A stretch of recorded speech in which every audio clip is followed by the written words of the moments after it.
I am James Lindsay. I'm from the United States, and I am a researcher, writer, and podcaster. I've written a bunch of books. One of them, at least, is best-selling. It's been very popular down here in New Zealand. It's called Cynical Theories. It's from 2020, actually. It's a little older. And then I have a podcast called the New Discourses podcast, and I research communism and other totalitarian ideologies and their evolution through history.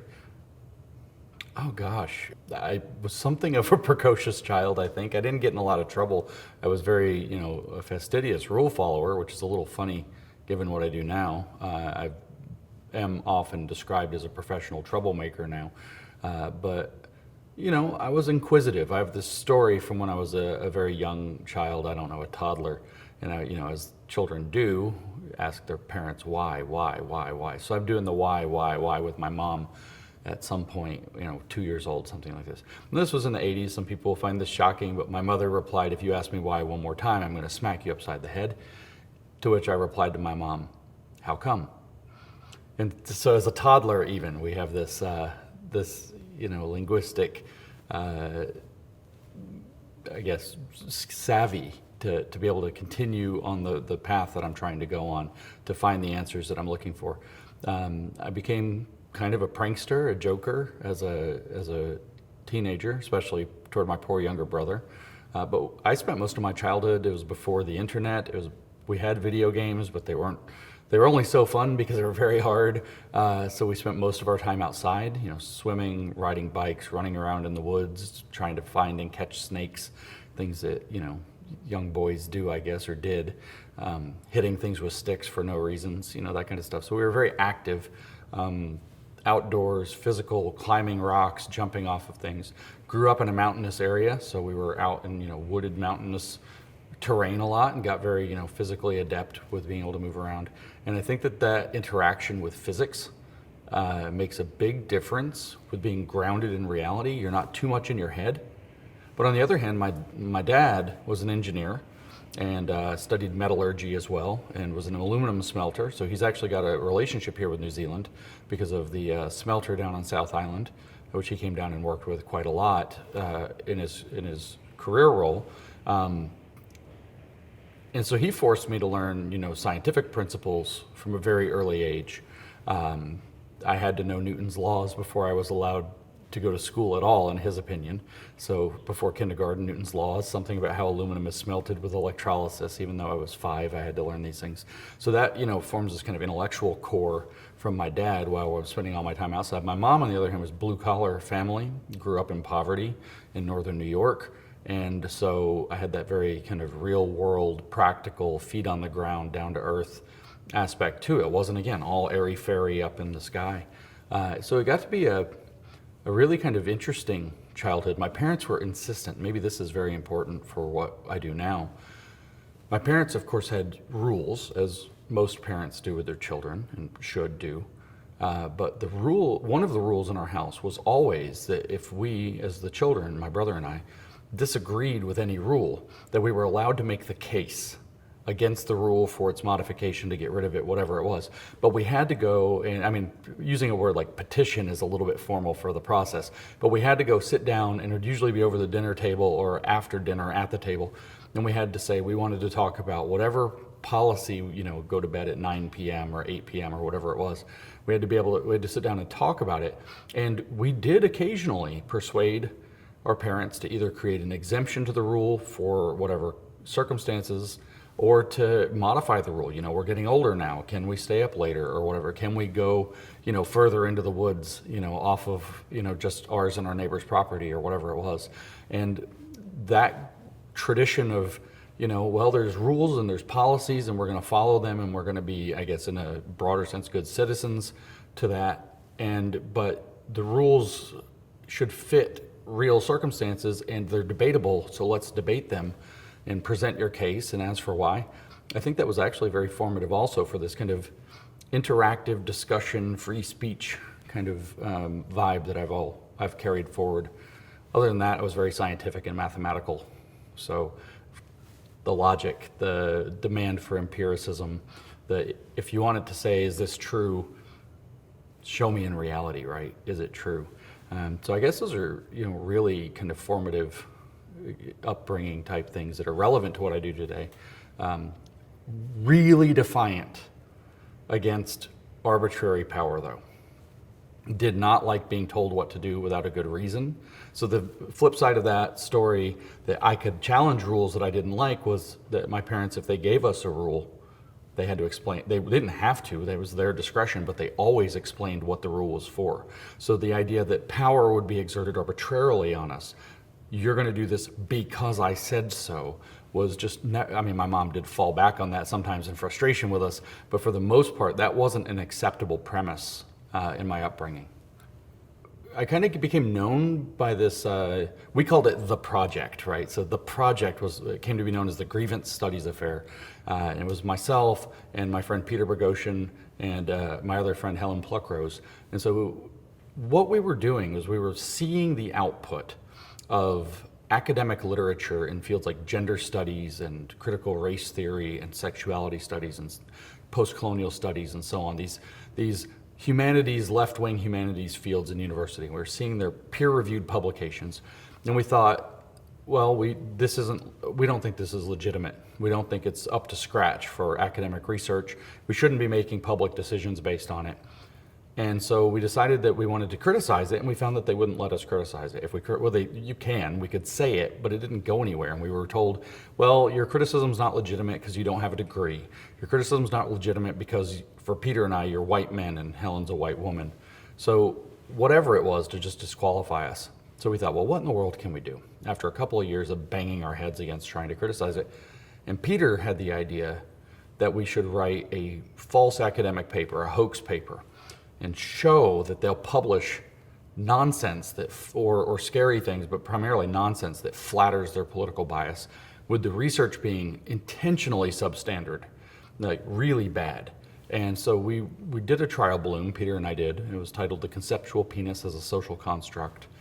Kind of one thing led to another, and it ends up getting accepted by a very low rate academic journal that did absolutely no meaningful peer review, but pretended to have done, and it asked us to pay to publish it. So it was probably what they call a predatory journal, although they forgot to bill us. So they just published it without billing us, so we never paid to have it published. And this came out, and we said, gender studies is bogus. The paper's premise was that penises don't really exist. They are actually a social construct that makes men macho and toxic masculinity, and they cause all the problems in the world, particularly climate change. Jokes like, the masculine urge to rape the natural environment, stuff like that. Just silly stuff. And, drill baby drill kind of jokes. And so this thing, we said, well, gender studies has an obvious problem, and people said, well, the journal wasn't good enough, and there was some controversy, and these fine folks, one who is a friend of ours named Alan Sokol, who had done a similar project in the 1990s, and then one guy who really didn't like us writing for one of these left-wing magazines, said, if you wanted to prove your point, this is what you needed to do. And they laid out, 5 or 6 criteria, and they were the same criteria from a friend and a foe. So we thought, well, let's do that. And so the Grievance Studies Affair was Peter and I deciding that we were going to do that. We recruited Helen to help us because she had a background in the relevant literature and could help us read it and understand it to get our attempts to be more realistic, to get into higher tier journals. And we submitted as many papers as we could for a year into the highest ranking journals that have the relevant field, feminism or whatever. And we wrote 20 papers. Usually 1 or 2 per year is a really good job for an academic career. We did 20. And we submitted them to these journals. 7 of them were accepted for publication. One won an award for excellence in scholarship. Its premise was that we could understand rape culture better by watching how human beings go to the dog park and react to their dogs having sex with one another, which we called canine rape culture. And we said that by studying reactions to canine rape culture, that we could determine that men favor rape, and therefore we could intervene on this by training men the way we train dogs, out of obedience manuals and with leashes and things. This paper was accepted and won an award for excellence. Absolutely absurd paper. And so we did this experiment to see what academia research academia would do. We thought we might credential ourselves for our own criticisms. Oh, yeah, no, James, you don't have a degree in gender studies, so you can't criticize it. Well, I've got 7 gender studies papers at the professional level published. I think I know the field, right? That kind of reply. And what we found out, though, is that the corruption was a lot worse than we thought. We figured we might get 1 or 2, but we had 7 of our 20, and there were still 7 more under peer review. 6 legitimately were dead in the water. They'd been screened out. They weren't going to make it. So good on the academics for recognizing that they were that bad. But 7 more were under review still because we got caught in the middle. A college student, a journalist working as a college student, realized what all these professional academics couldn't realize, which is that this is fake. And she pushed on it and pushed on it and pushed on it, and finally she called in a favor from a journalist at the Wall Street Journal who got involved, and her journalistic chops were high. And so when that happened, the academic journals started to act very strangely with us, and we decided the jig was up, and we came clean some probably 4 to 6 months earlier than we intended to, but it came out the end of 2018. And this huge scandal that academia could be fooled into publishing drivel and ideological nonsense. And one of the papers effectively advocated for child abuse as a educational opportunity against privileged students. And it was alarming to us. It was alarming to me. That's what that particular paper I just mentioned is why I changed my entire career. I gave up my previous job and quit it just completely and dedicated everything I have to trying to study and expose what we now call woke ideology. Nobody called it woke back then, but we call it woke now. And so the fallout from the Grievance Studies Affair was pretty interesting. So we got shot to fame. There's no other way to phrase it. We got shot to fame. We were front page of the New York Times. We got invited on Joe Rogan's podcast, The Joe Rogan Experience. Peter and I went. He could only seat 2, not 3, so all 3 of us couldn't go. So Peter and I went, and the attention this got, I think we made the print editions of over 500 newspapers worldwide, front page in many cases. South China Daily, the mainland China Shanghai paper, had our picture in it with all the Chinese characters. I worked hard to get a copy. And so a lot of attention came in. Some of it was very, very positive, and some of it was very, very negative, and it was a very weird situation. We knew that we were going to have a lot of attention and a lot of negative attention, but all of a sudden, you're in the spotlight, and it's show after show after show after. Can you do this? Can you come out here? Can you come here? And it was a lot. It's a lot to adjust to. I had a family. There's a lot to adjust to for your family, where you're suddenly famous. There's a lot of attention on you. People are reaching out to you for things. I'm traveling all of a sudden all the time. It was a lot. I admit that it was fun in certain ways. The attacks were less bad for me because I didn't have anything material to lose. Peter was working at a university, but I wasn't. And so I was still working on my next book with Helen, which took, who cared? We were writing a book. The publisher liked what we had done. It was in line with the book, so we weren't in any threat of losing that. But Peter worked at Portland State University, which isn't just a university, it's a very left university. And his professional life was kind of a nightmare. So we kind of got, as my one friend calls it, secondhand shit through Peter, but it wasn't that bad for us, so it was kind of fun. But I coined, at the time going through this, a little phrase that I would say to people, and it's, if your 15 minutes, meaning your 15 minutes of fame, if your 15 minutes ever arrives, may it last 5. Because it wasn't all fun. It was a lot. There's a lot of people peering into your life. There's a lot of people telling stories about you that are not true. Or it's you going on a thing and saying, on a show or whatever, and saying something, or talking to a journalist on the phone and saying something, and then watching that metastasize completely out of your control. And that just becomes the official story of what happened, even though you know it's not true and you watch it go in real time. And that's a new experience for most people. The public eye is not that great. So if you ever find your 15 minutes, may it last 5, became kind of this blessing that I gave people for a long time. And I still kind of feel that way. I don't like being recognized. As much as, the first few months it's neat. You go to an airport, somebody knows who you are. They say, oh, and you're like flattered. Oh, can I buy you a beer? Yeah, of course you can. And now it's, I go to the airport and I'm kind of hiding behind a column or whatever, just where am I less conspicuous? Where can I sit in a corner where I'm not likely to be seen? Because I get identified, 5 or 10 times per trip typically in airports now. And so you have this weird thing that's, you're in rooms where people know who you are and you don't know who they are. And it's a little uncomfortable. So, I mean, it was a big change to adapt to. They say that fame is one of the things that destroys relationships, marriages. My wife and I, luckily, were able to navigate it, really well and in real time. But it's a big shift, big change. A little bit of fun, a lot of cost. On balance, probably, get a taste, but it's not worth it.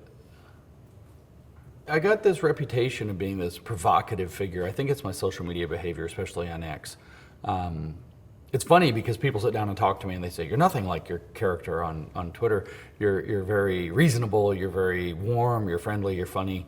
And on Twitter, I got introduced to the talk. I think this is just the best way to phrase it. This guy's giving my accolades. I spoke here, I did that here, or whatever. And he says, and he's a knife fighter on social media. And I think that that's pretty much right.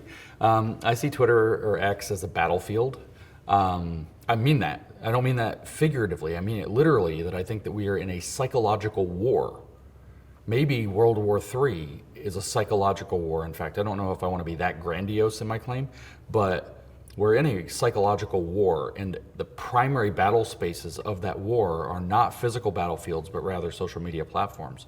And so I enter into that space kind of cognizant. Like if I went to Normandy, I'd be taking a helmet and a gun and a flak jacket and gear. And if I go on Twitter, then I've got to have kind of like social media armor.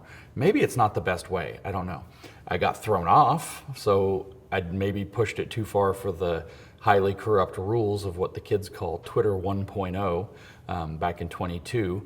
I got in the habit of calling the people pushing Drag Queen Story Hour and trans activism toward children groomers.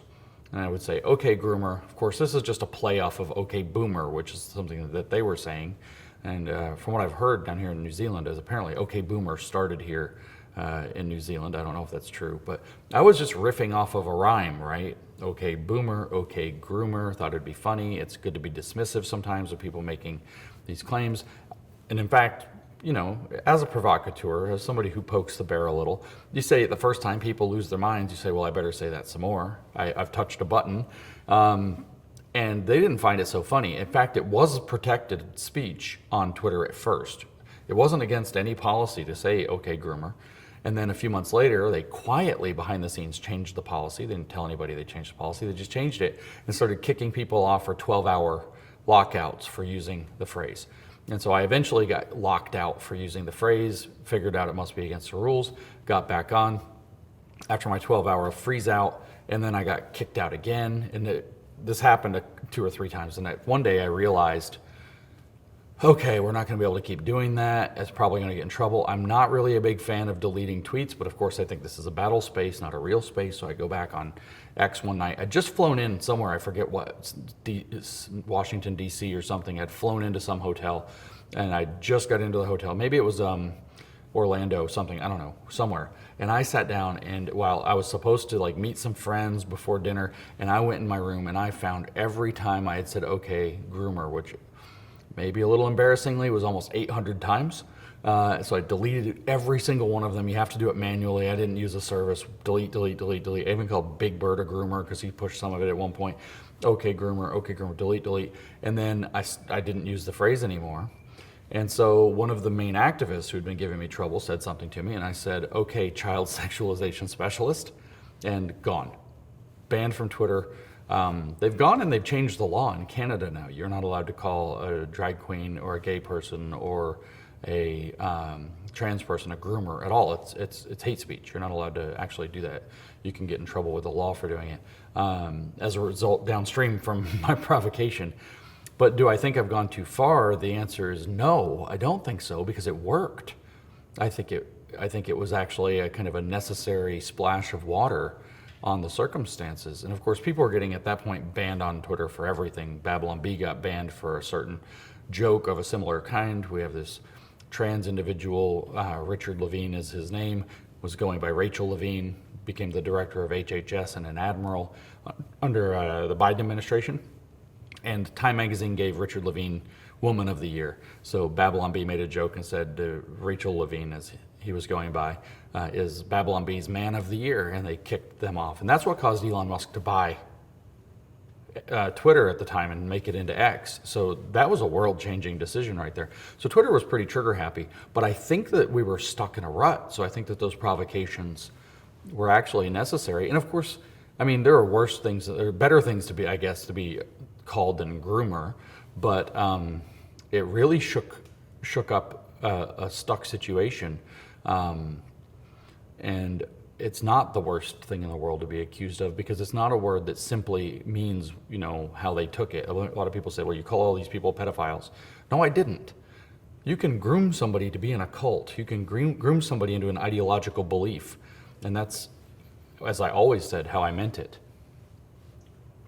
So this is my first trip to New Zealand, and I've had really a wonderful time. I got invited by the Free Speech Union of New Zealand. I know of the Free Speech Union, you know, especially the one in the UK. I know Toby Young, who founded it. I've seen it kind of from afar and watched the experiment play out. It's been somewhat effective in the UK. It was somewhat effective, the Canadian branch. I didn't know much about the New Zealand branch, but of course, Americans, I don't know if you guys know this, I think you might, we all want to come to New Zealand. We all want to visit New Zealand. We think it's just this magical place, something about it. And so the Free Speech Union was hosting my friend Peter Boghossian for a tour some months ago, and he and I were talking about my trials and tribulations in the US as I had stood up not just to the radical left, but also to the radical right as it was acting out in the United States political scene. And I got kind of canceled for this by both sides. I kind of, you know, didn't have anything going on. I'm telling Peter, you know, they're digging up all this information, putting out smear campaigns on me. And Peter's like, well, I'm in New Zealand. I'll talk to these guys. You should come down here. And he mentioned it to the Free Speech Union guys here. So they found out about me, got on their radar. They invited me down. I immediately said yes. We didn't even discuss a speaking fee. I just wanted to come to New Zealand. I was happy to come down and you know, be a part of the conversation down here, see what's going on. And they've been great. They're a truly great organization as far as I can tell. It looks like they're making a gigantic difference in New Zealand. They run a tough itinerary. I'll tell you what, on the table when I first got invited was maybe your wife might come down with you, and I thought that would be really nice. She's American too. She wants to see New Zealand. She said, ooh, New Zealand, that sounds really good. And she says, well, what's the itinerary look like? And I said, well, let's figure it out. And it's like, well, we'll probably be down there about a week. And I get this itinerary and I look at it on this piece of paper or an email on a PDF on my computer. And I look at it and it's like interview, talk, another city, interview, talk, city, flight, another city. And I was like, I think we're doing 7 days and 5 cities and 4 talks and like 20 interviews. And she said, yeah, I'm not going. That's not a vacation.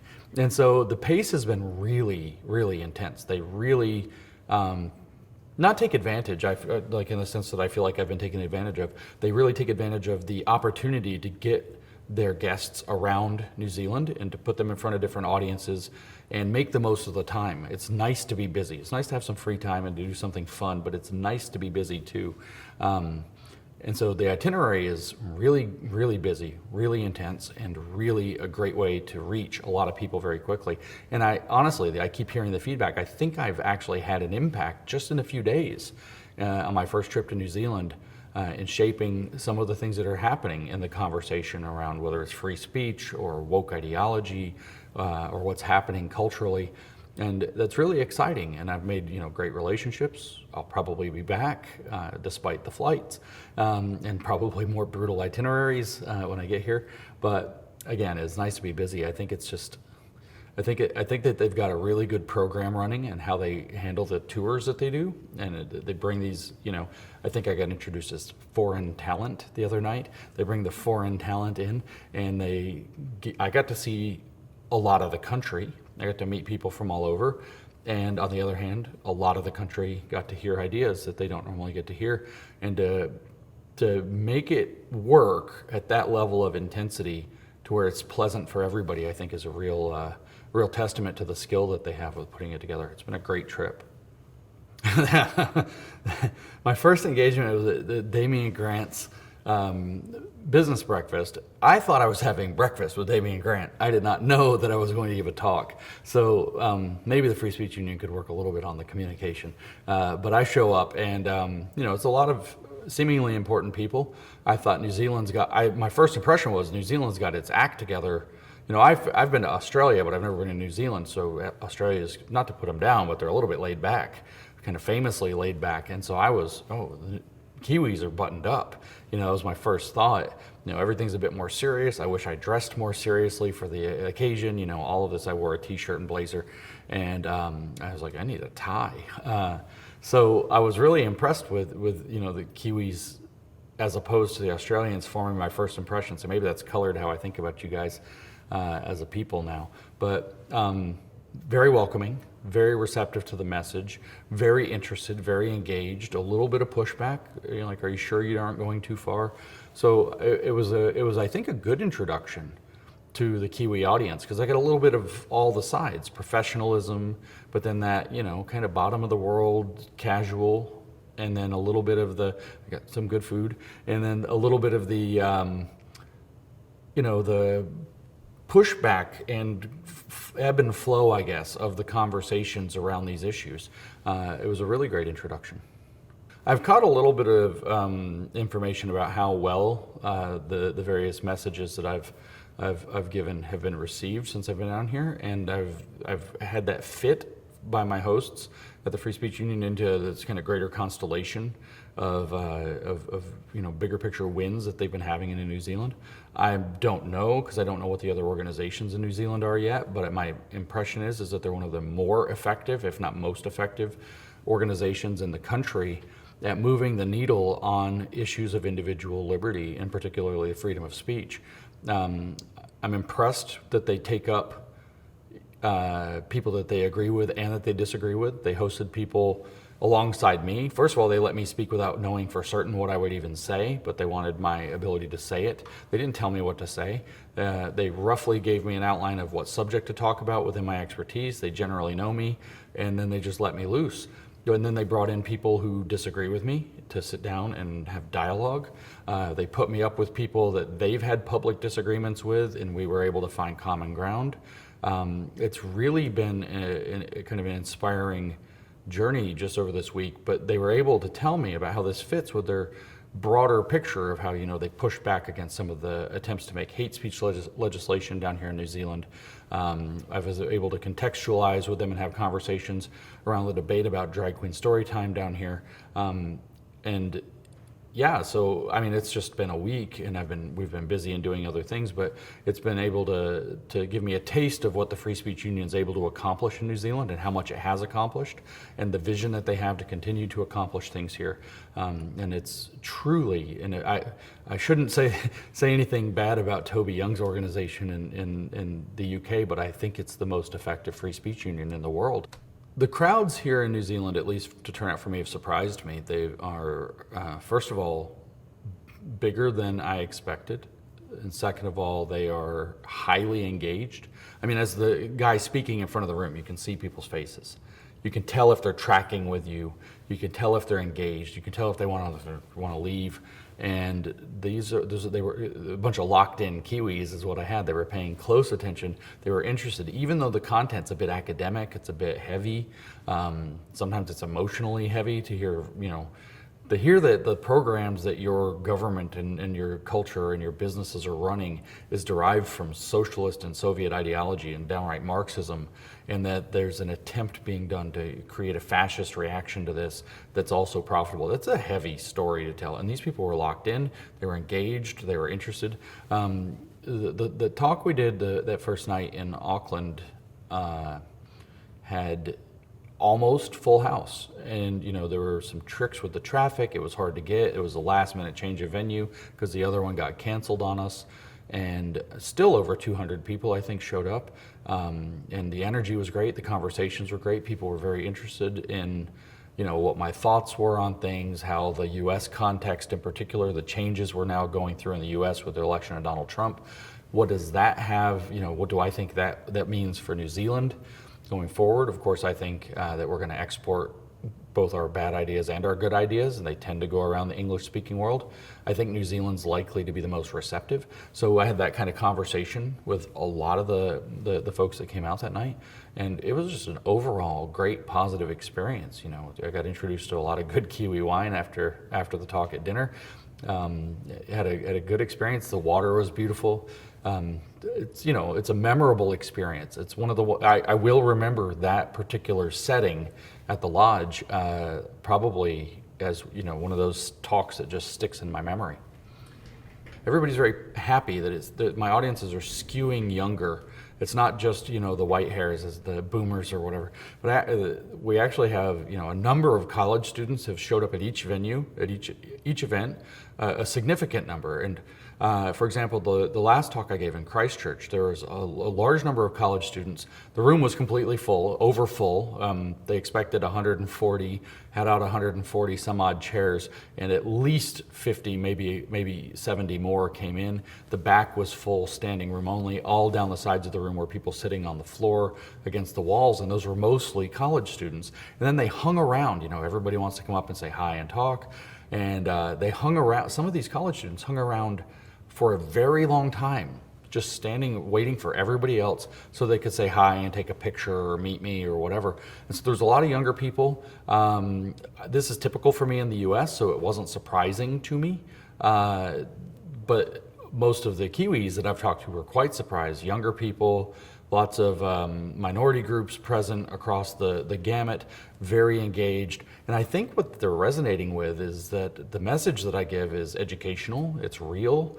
It appeals to as an American, I get to have that little bit of American chauvinism, that thing that Dr. Martin Luther King said about which is what made him famous, by the way, but about it not being about identity group, but being about content of character and the quality of the merit that somebody has that they bring to the table.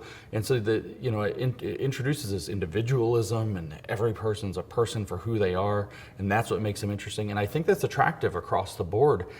It's very, even here, which is a little behind the US on the arc of the woke trajectory, it's very stale to have to talk about, as a so-and-so person, as a old person, as a young person, as a person of color, as a gay person, as a this person, as a that. It's stale. Who cares? What are you into? What do you do? That vibe, I think, resonates, even though my talks are very academic and I don't say a whole lot of things like that. And I think it draws people from different groups out. It's not this let's rah tell the they got their identity group, let's tell the story of our identity group, or let's just say some boring regular political stuff. It's fresh, it's different. So it's been a really good mix, but I didn't notice it because this is what I'm used to in the US. And so I came here and I said, it's the same in New Zealand, and everybody around me has been shocked. No, this is remarkable. The young people are here, all the people from the different ethnic groups are here. Everybody's getting along and having a good time too. So I found it really great. Yeah, the receptions here in New Zealand, beyond that first talk in Auckland, where we had basically a full house, almost a full house. Last couple rows weren't full. Has been every other talk is overflowed. Every other talk is overflowed. The one I did in Wellington, in Parliament, was literally standing room around the back and sides of the room to where it was kind of iffy if it was okay. It was all the way full. The room was packed. 50 some odd people more than expected showed up. We had the same experience in Tauranga. We had the same experience, worse better, I guess, in Christchurch, where probably 50 to 70 extra people. The room was packed in the back, standing room, people sitting up and down the sides. So the turnout for whatever it is, for me, has been really interesting and exciting, because sometimes I don't fill rooms, and here in New Zealand I didn't expect to. I didn't expect to be a well-known figure.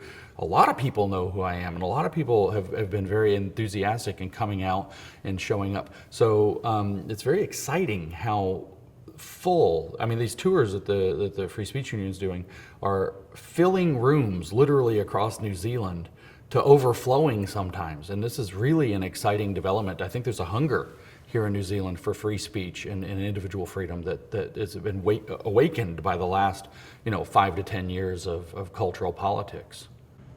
Meeting with Brian Tamaki was really interesting. I liked him. He might be a bit brash for New Zealand. I'm trying to pick up the cultural undercurrent, but as an American, I was like, oh, this guy's shaking things up. And I've since learned, this guy's doing the number 8 wire is what he's doing. You've got a problem, that's not getting any solution. Well, I'll fix it myself. Let's, run up the fence with number 8 wire ourselves. And I thought, well, this is what this guy's doing. And we talked to him, and his heart's in the right place. I think he seemed very humble and very concerned. And he said that, that he doesn't prefer necessarily this kind of tactic, but there's no conversation to be had until sometimes you get a little attention and start a conversation. And again, as an American and as a provocateur of my own sort, with the Grievance Studies Affair, with the provocative behaviors on Twitter and so on, I resonate with that. I think there's a lot of truth to that when there's a stuck conversation. I don't agree with everything that's happened around some of these scenes. Of course, it's one thing to sit back in the chair before and plan something out in the strategy room.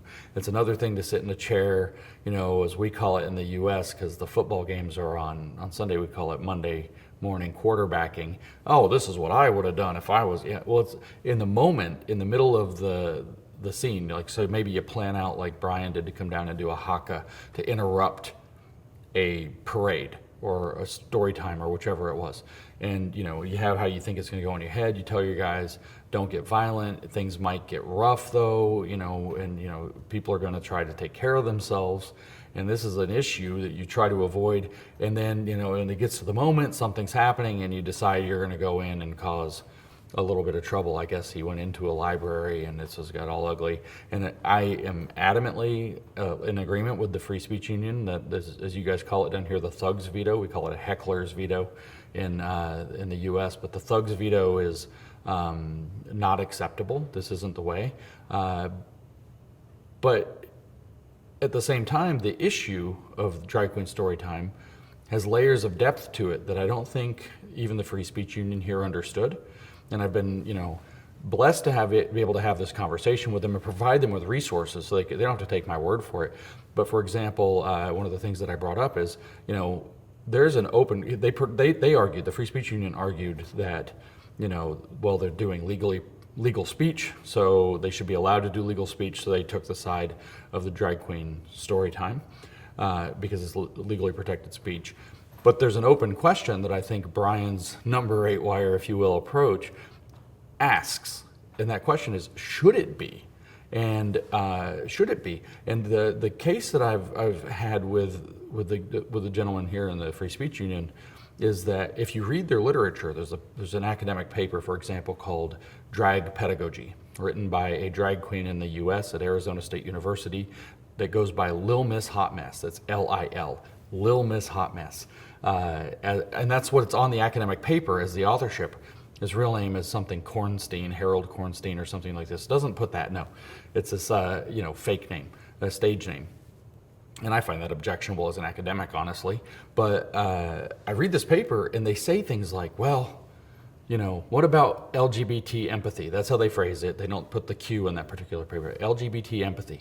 And he said, well, yeah, LGBT empathy matters, but there's a lot of criticisms of the empathy route, that maybe it causes, other problems.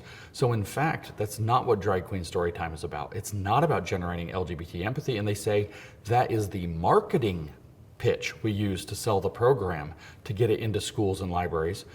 But what really it's about is, in their own words, introducing queer ways of living and being to young children. Well, that's called false marketing. False marketing is, I don't know what the consumer protection laws in New Zealand are, but in the United States, false marketing is not protected speech. It's lying for commercial gain. It's a type of fraud, and fraud is not protected speech. So there's an issue there. And then there's another issue, which is whether or not nobody objects to the idea that there's a restriction on certain types of speech. For example, gore, violence, nudity, sexual behavior for younger audiences, for minors. Nobody denies this. You call it R18 or something like that. You get the idea of rating systems. Well, in this paper, they explain that the presence of the drag queen itself, regardless of the storybook being read, regardless of the mode of dress, is it modest, is it sexual? Like, I've heard that here in New Zealand, they are not particularly burlesque performances, but in the US, some of them were very gratuitous, very, very obviously inappropriate, very openly sexual, signs that say things like, it's not gonna lick itself next to the performer, with young children putting dollar bills in the man's, woman's underwear while he's dancing around doing a very provocative performance. So this isn't happening in New Zealand, I understand, and I hope it doesn't. But the paper says that the mere presence of the drag queen, regardless of the book, regardless of the manner of presentation, is meant to be an invitation into this different way of living and being.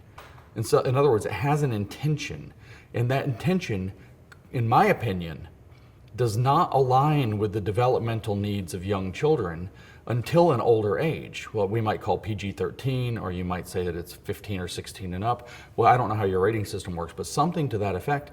It is not developmentally appropriate to intentionally confuse a young child who's learning to categorize the world, adult, child, male, female, about can a boy be a girl. And the paper says very specifically that the purpose of the drag queen's presence is to generate that, I would say confusion, but that question in the child's mind.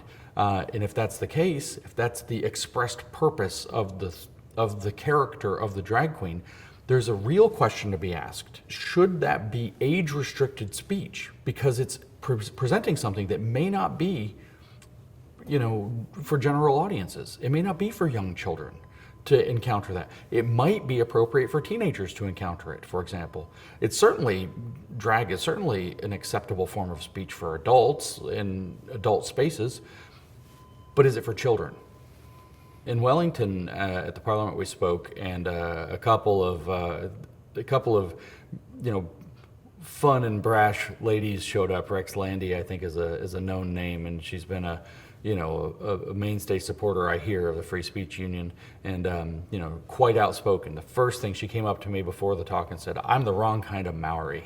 This is what she said. That's what they called me, and I'm listening to her, and she's got this fire, like I said, that I'm used to in the United States. I'm used to seeing this kind of, everyday, salt of the earth person who's had enough of this show up and open their mouth, especially on the issue of things like Drag Queen Story Hour or transgender issues with the medical interventions with kids in particular.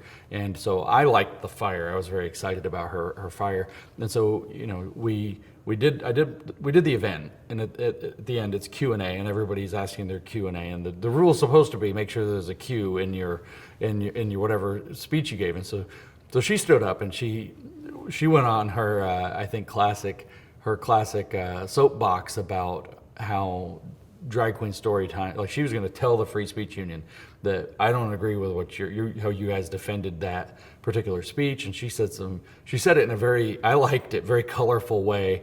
You wouldn't, what's next, a meth cook? Are you bringing into the school? I like how she brought it. And we had a nice long conversation after. And to me, as an American, we have this is our political environment. I don't know what it is in New Zealand. I know a lot of people were quite shaken by this and taken by this, and some people like it and some people don't.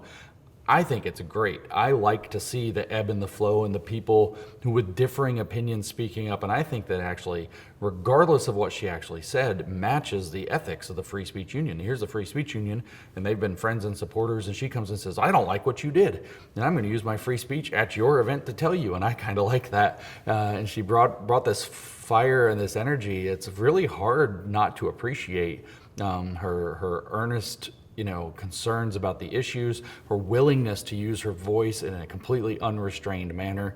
I don't know what you'll have to do with this, but here she is. Everybody's all dressed nicely for an event in Parliament, and she's wearing a bright blue t-shirt with yellow letters that says "fuck something" and whatever it was. And I thought, these are my people.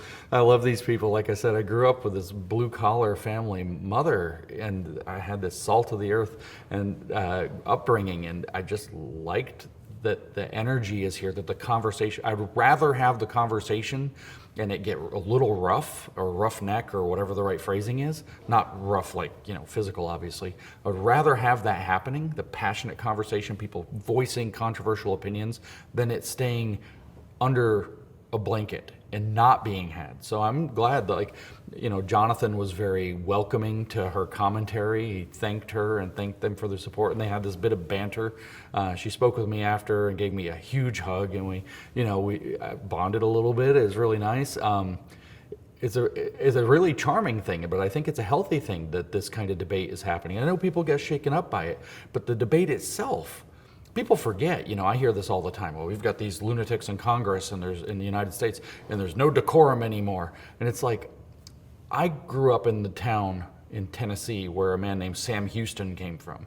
And when Sam Houston was a congressman in the 1820s, he saw another congressman who had said something he didn't like in Congress about him. He'd been accused of something, and he thought it was slander. He sees him in the street in Washington, D.C., and Sam Houston famously had a cane that he had carved, a wooden stick, a hickory stick that he had carved from a hickory tree on Andrew Jackson's property, Hermitage, the president, Andrew Jackson. So he sees this other congressman in the street and he says, "You rascal!" And he runs over and beats him almost to death with a stick. And I'm thinking, if we just have fiery people sharing opinions, we're still really within the boundaries of a civil society, no matter how fiery the opinion. Nobody's beating each other with a stick. There are no duels at dawn. This is great. I think it's better than keeping that speech under a blanket, and it allows people to engage and agree or disagree or find nuance and say, well, I agree with her 80%, but here's where I think she goes too far, or I agree with her 80% because I don't think she goes far enough. It allows for that conversation to happen, and conversation is what's going to move a civil society to solve the problems. You keep it under a blanket, it's going to fester. And you're going to end up with radicals solving the problem in ways you don't want if you're not having those dialogues. So I thought it was great that she showed up, voiced her opinion. I mean, she's not American as far as I can tell in any way, but I felt an American kinship with her because that's how we do. So I did a lot of interviews while I was here. I talked to, I think, everybody on the island, if I'm not mistaken, that has a podcast. I talked to Duncan, I talked to Damien, I talked to Sean Plunkett, I talked to Jack Tame, I talked to the Free Kiwis. So these are two intellectuals.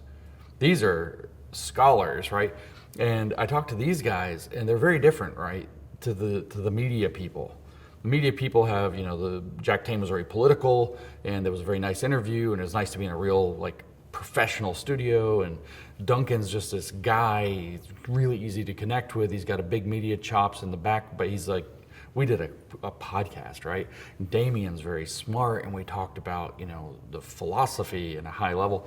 But these guys, the Free Kiwis in Wellington, really put the challenge to me. I think that was my most difficult interview in terms of what I had to be able to go through.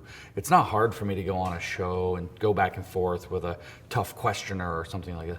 These guys wanted to know, I think it's the hardest thing to talk about, how I justify my provocative ethic while trying to present such a scholarly piece of content. And they really wanted to get into it. Now, we talked about interesting things philosophically as well, but they really wanted to know, how do I justify treating X or Twitter and social media more broadly as a battlefield instead of presenting a much more professional profile. And that, it's a difficult topic. So these guys, I appreciate that they really pushed me on something that's within the question of the boundaries of civil discourse and what it means to be maybe in their opinion, I don't know, I don't want to speak for them, but bad example of civil discourse on social media, and how we navigate, well, is it a public square for discourse, or is it a psychological warfare battle space, and how does the way one thinks about it change the way you interact? Does it hurt your message? Does it help your message? Does it facilitate or detract? That was a very challenging and fun interview to have with those guys. It's fun to talk to disgruntled academics who haven't given up on the enterprise, whereas if somebody calls me an academic at this point, I feel insulted. Could you use a nice word instead to describe me? So that was a good interview. I had a good time. A lot of people. Here's the impression I had. It was really interesting. Is I got, except for maybe the free Kiwis, I think I got warned about every interview that I did in advance. They said, well, this guy is going to do this, and it's going to be contentious. So Sean Plunkett, I did with him. What's that called? The Platform, is that right? Yeah. So I went on his show, and they said, well, he's going to talk over you, and he didn't talk over me at all. He asked me questions. We had a great conversation.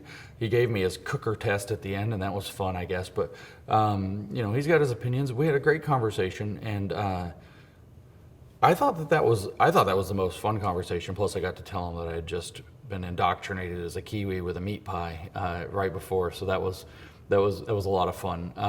I don't know. It's fun talking to you guys. You have a very different manner to you than the other countries I've interacted with. You're certainly not like Americans. You can take that as a point of pride or insult, however you like. And you're certainly not like Brits, who are the primary kind of two groups that have interviewed me.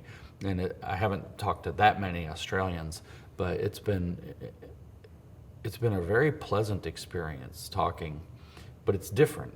There's some cultural vibe that's different between America and New Zealand that I didn't expect, and I still haven't been able to place it. But these interviews, I think people will be able to see it if they watch them. So I've had a rough 6 months before I came here. I've gotten canceled. As I was saying earlier, I got canceled by Left previously, so they don't want anything to do with me. It's not like I got resurrected when I went after the radical right.